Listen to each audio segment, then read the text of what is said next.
अगर हर रोज तुम्हारा time reset हो, अगर तुम एक ही दिन में अटक जाते हो तो तुम क्या करोगे? तुम पागलों की तरह पैसे खर्च करना शुरू कर दोगे, क्योंकि ये भी तो रोज रीसेट होगा। जल्द तुम्हें ये एहसास होगा कि तुम्हारी लाइफ अब बिल्कुल भी इंटरेस्टिंग नहीं रह गई, तो तुम मजे की तलाश में क्राइम करना शुरू कर दोगे, जैसे गैम्बलिंग और बाकी सब। तुम्हें उन सब कॉन्सिक्वेंसेस की चिंता करने की जरूरत नहीं है, क्योंकि ये बहुत ही एनोइंग है कि सब कुछ फिर से रीसेट हो जाएगा। तुम इस लाइफ से बाहर आना चाहोगे तो तुम खुद को खत्म करने की कोशिश भी करोगे, पर हर बार तुम फिर से जिंदा हो जाओगे सुबह 7 बजे 7 जुलाई 2020 को। ये कहानी है अपने हीरो वूचन के बारे में, जो कि टाइम लूप में फंसा हुआ है और एक ही दिन इसके उसे कुछ एडवांटेज भी मिलते हैं, जैसे कि वो हजारों लैंग्वेजेस जानता है, उसकी हैकिंग स्किल्स बहुत अच्छी है, साथ ही साथ कुकिंग और फाइटिंग स्किल्स भी बहुत अच्छी हो चुकी है। ऑफ कोर्स उसका आईक्यू बहुत अच्छा है, तभी तो इन सभी स्किल में वो मास्टर कर पाया। तो अपनी स्टोरी की शुरुआत कुछ इस सीन से होती है, जहां अपना वूचन अपनी कहानी एक खूबसूरत लड़की को सुना रहा होता है, ऑफ कोर्स पटाने के लिए, पर वो इसकी बातें मान नहीं रही होती है और थोड़ा घबरा जाती है और अपनी दोस्त को टेक्स्ट करती है खुद को बचाने के लिए। ये सब देख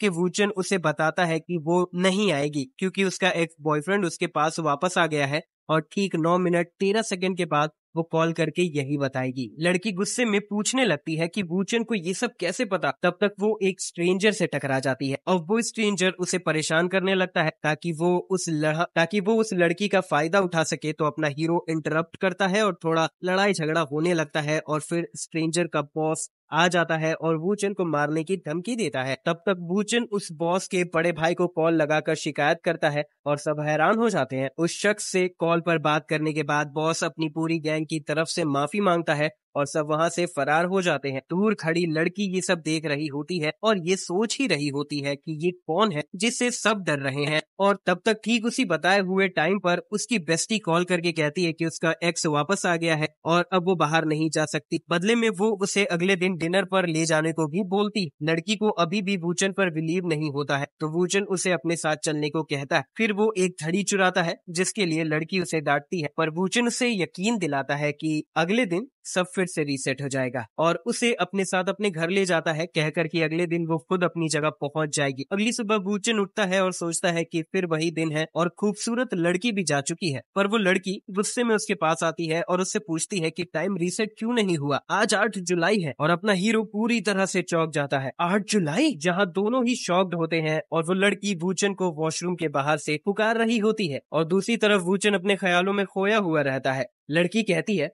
वूचन, ये किस तरह का आदमी टॉयलेट में छिपता है, और उसे बाहर आकर सब कुछ समझाने को कहती है। वूचन सोच रहा होता है कि कहीं ये सब सपना तो नहीं, या उसका समय सच में बीतना शुरू हो चुका है।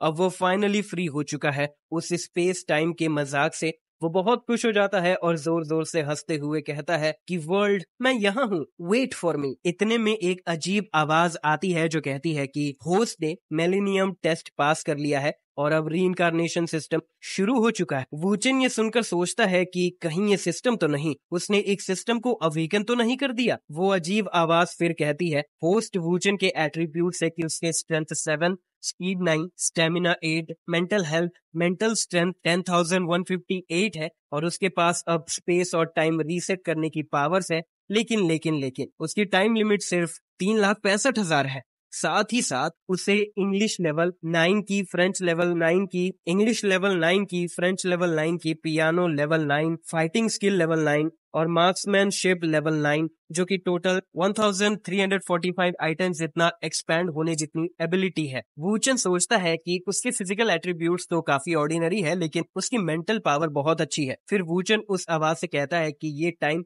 रीसेट का क्या मतलब है, क्या वो टाइम को अपनी इच्छा अनुसार रीसेट कर सकता है? फिर वो आवाज कहती है कि हाँ, होस्ट टाइम को लॉक या रीसेट और उसके सेटलमेंट में, और उसका सेटलमेंट टाइम सुबह 7 बजे है। लेकिन हर बार जब भी होस्ट अपना टाइम रीसेट करेगा, उसके टाइम कोटा से पॉइंट रेड्यूस होंगे, जो हर बार डबल होंगे। जैसे फर्स्ट रीसेट पर 1 पॉइंट रेड्यूस होगा और सेकंड रीसेट पर 2 पॉइंट्स और थर्ड रीसेट पर 4 पॉइंट्स, और ऐसे 20th पर 5,24,288 पॉइंट्स, मतलब है बार बार पिछली बार का स्क्वायर होगा। अब वूचन सोचता है कि अगर वो एक दिन कई बार टाइम रीसेट करे तो कोटा पॉइंट्स जल्दी खत्म हो जाएंगे, लेकिन वो एक दिन में एक ही बार करता है तो कोई प्रॉब्लम नहीं होगी। और जो भी हो, एक्टिव रीसेट और पैसिव रीसेट दोनों ही अलग अलग चीजें हैं। पहले मैं टाइम में कैद था, अब टाइम मेरे कंट्रोल में है। रीइंकार्नेशन के पहले वो सिर्फ एक मामूली स्टूडेंट था बिना स्किल के, पर अब तो उसके पास ड्राइविंग, कुकिंग, फिशिंग जैसे 1354 के आसपास मैक्सिमम लेवल एबिलिटीज है। मैं 1000 साल से जी चुका हूँ बार बार टाइम रीसेट के साथ,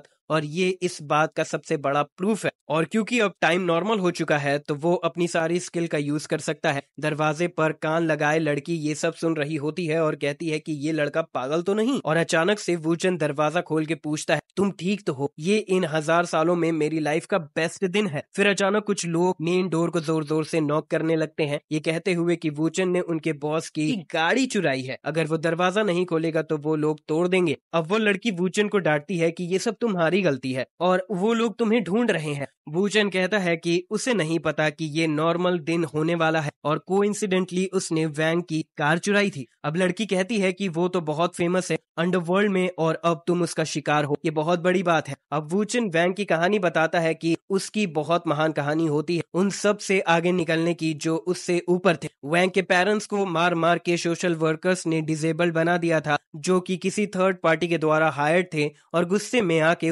उन्हें टुकड़ों में काट दिया था, जिसके लिए उसे 3 साल की सजा भी मिली थी। उसकी रिहाई के बाद उसने स्ट्रीट्स पर काम करना शुरू किया और अपनी समझ से अपना बहुत अच्छा खासा नाम बनाया, और अब वो ईस्ट चाइना का बहुत बड़ा नाम और बहुत ताकतवर भी है। ये सब सुनकर लड़की कहती है कि तुमने इतने पावरफुल आदमी से पंगा लिया है, अब तुम मरोगे। वूचन कहता है कि ये तो काफी छोटी प्रॉब्लम है, इसके आगे की कल मैंने गोंजी का नाम बोरो किया था। अगर हमने इस प्रॉब्लम को ठीक तरीके से हैंडल नहीं किया तो बहुत सारे लोगों की जानें जाएंगी। लड़की पूछती है, अब तुम क्या करोगे? तो वूचन कहता है कि ये तो आसान है, मैं फिर से शुरू करूंगा। और ऐसा कहकर वो अपना हाथ हवा में फेरता है और कहता है कि मैं टाइम रीसेट का इस्तेमाल करना चाहता हूँ। और सिस्टम की आवाज आती है कि होस्ट अपना टाइम 8 जुलाई 2020 को पहली बार रीसेट कर रहे हैं और इसके बदले 1 पॉइंट लगेंगे। रीसेट सक्सेसफुल होता है। बचे हुए पॉइंट्स 3,64,999। अब फिर वही सब रिपीट होता है। लड़की गुस्से में वूचन से पूछती है, समझाओ ये सब क्या है? और वूचन सोचता है कि टाइम सच में रीसेट हो गया, और वो लड़की को चुप करा कर कहता है कि अभी ये सब समझाने का टाइम नहीं है, तो कपड़े पहन। लड़की उसकी फिंगर को बाइट करती है और कहती है कि मुझे पता था तुम इन सब के रिस्पॉन्सिबल नहीं होगी, लेकिन ये नहीं सोची थी कि मुझसे छुटकारा पाने को इतने उत्सुक होगी। अब वूचन कहता है कि जो कार मैंने चुराई वो बहुत बड़े आदमी जुआंग गुआन की है और उसके आदमी अभी दरवाजे पर आने वाले हैं। ऑफ कोर्स तुम नहीं डरोगी, लेकिन मैं उसे पंगा नहीं ले सकता एक कॉमनर होके। वो लड़की अब कहती है कि तुम जानते हो मैं कौन हूँ? अगर जानते हो तो तुम्हें पता ही होगा कि तुम्हें मुझसे मदद की भीख मांगनी पड़ेगी। वूचन उसे अपनी तरफ खींच कर कहता है कि ठीक उसी तरह जैसे तुम कल रात मुझसे भीख मांग रही थी। लड़की शर्मा जाती है और कहती है कि कमीने, मैं तुम्हें मरवा दूंगी। वूचन कहता है, तुम्हें निराश करने के लिए माफ करना, लेकिन मैं किसी को जानता हूँ जो ये सब आसानी से ठीक कर सकती है। एक औरत, वो जिसके पास बहुत सारे दिल हैं।